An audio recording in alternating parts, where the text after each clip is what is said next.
at a time when the bill in its present form is going to be considered by the House, and when after a short while it is going to be passed through its final stages, I shall be failing in my duty if I do not express the viewpoint on this bill, not only of myself but also of that section of the community which claims to have played during the last 2.5 years a glorious part in the hour of our national crisis.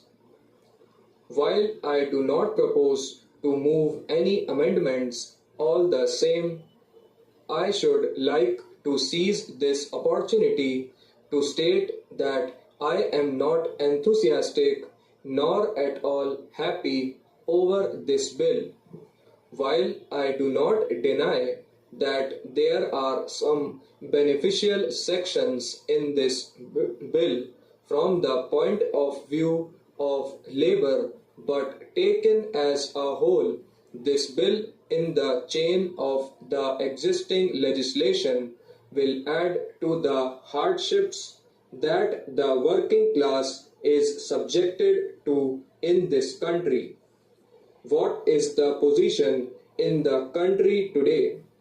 Labor desires peace, and in spite of the political manipulations to exploit labor for their own political ends, labor has still maintained the industrial production and also maintained peace.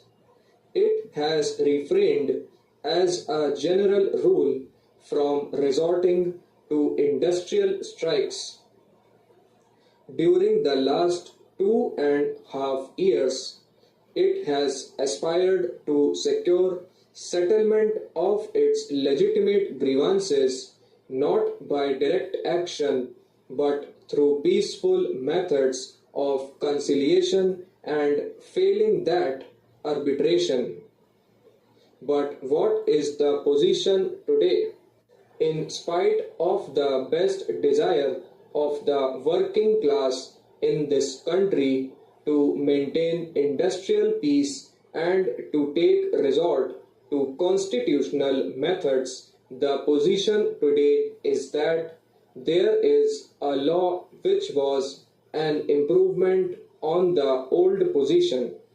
All the same, as has been amply demonstrated in the course of the last 2 years, the existing law is utterly ineffective to do justice to the working class. In the first place, although the machinery of adjudication is there have been numerous instances in which there has been not only delay but also reluctance on the part of the various state authorities to refer disputes to the tribunal. Secondly, even if disputes were referred to the tribunals, there was no time limit, with the result that the proceedings before these tribunals dragged on not for months but at times for years.